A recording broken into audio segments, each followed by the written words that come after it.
Hello বন্ধুরা, জ্ঞানজ্যোতি coaching সেন্টারের পক্ষ থেকে তোমাদের সকলকে জানাই আরও একবার স্বাগত। তো আজকে আমি তোমাদের সঙ্গে যে বিষয়টি সম্পর্কে আলোচনা করব সেটি হচ্ছে হরপ্পা সভ্যতার শস্যাগারের বিবরণ। তো বিষয়টি শুরু করার আগে তোমাদেরকে একটা ছোট্ট ইনফরমেশন দিতে চাই। তোমরা যারা আমাদের কোচিং সেন্টারে এখনও যুক্ত হওনি কিংবা যুক্ত হতে চাইছো, তারা উপরে দুটি নাম্বার দেখতে পাচ্ছ, 6295916282 এবং 7076398606। এই দুটি নাম্বারের মধ্যে কিন্তু যে কোনো একটি নাম্বারে যোগাযোগ করে আমাদের সঙ্গে যুক্ত হয়ে যেতে পারো। তো দেরি না করে কিন্তু আজকে টপিক সম্পর্কে আমি আলোচনা শুরু করছি। দেখো, হরপ্পা সভ্যতার যে প্রধান যদি স্থাপত্য কীর্তির কথা বলি, তো এটি ছিল হচ্ছে এখানের হচ্ছে শস্যাগার। অর্থাৎ হরপ্পা সভ্যতার প্রধান স্থাপত্য কীর্তি ছিল হচ্ছে এখানকার হচ্ছে শস্যাগার।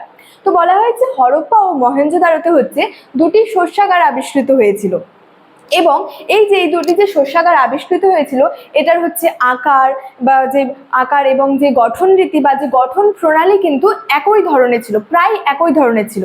হরপ্পা সভ্যতায় বা হরপ্পা ও আর কি মহেঞ্জোদারোতে যে দুটি আর কি শস্যাগার আবিষ্কৃত হয়েছিল, এই দুটি শস্যাগারের আর কি আকার এবং হচ্ছে যে গঠন এই প্রায় কিন্তু একই ধরনের ছিল। এবং যদি হরপ্পার শস্যাগারটির অবস্থানের কথা যদি বলি, তো এটি হচ্ছে রাভি বা ইরাবতী নদীর তীরে অবস্থিত।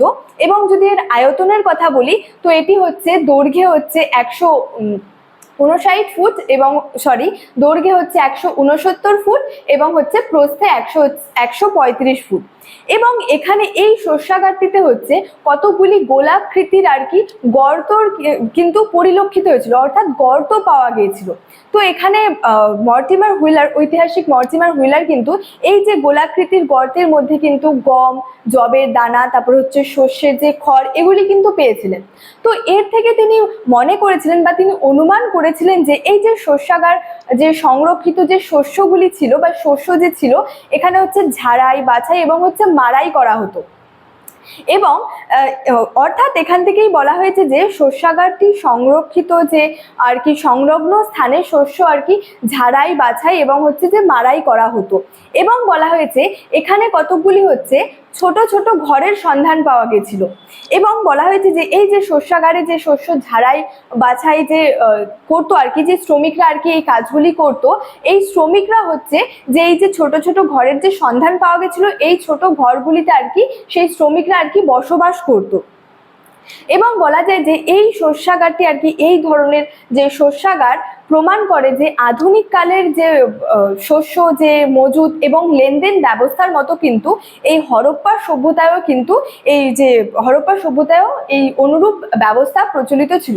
অর্থাৎ আধুনিক কালের শস্য মজুত ও লেনদেন ব্যবস্থার মতো হরপ্পা সভ্যতায়ও যে অনুরূপ, অর্থাৎ একই রকমের বা একই ধরনের কিন্তু এই ব্যবস্থা আর কি প্রচলিত ছিল।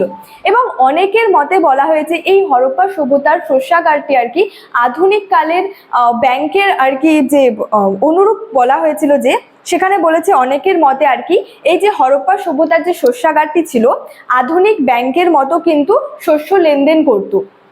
এবং এই সম্পর্কে ঐতিহাসিক ব্যাসাম মনে করেন বা ঐতিহাসিক ব্যাসাম এই শস্যাগারটিকে হচ্ছে রাষ্ট্রীয় ব্যাংকের সঙ্গে কিন্তু তুলনা করেছেন।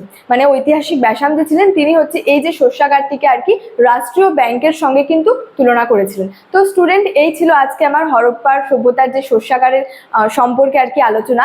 ভিডিওটি ভালো লাগলে লাইক, কমেন্ট এবং বন্ধুদের সঙ্গে শেয়ার করে দিও এবং আমাকে অবশ্যই কমেন্ট করে জানিও ভিডিওটি তোমাদের কেমন লেগেছে। তোমাদের সঙ্গে দেখা হচ্ছে পরবর্তী ভিডিওতে। Thank you so much. Thanks for watching.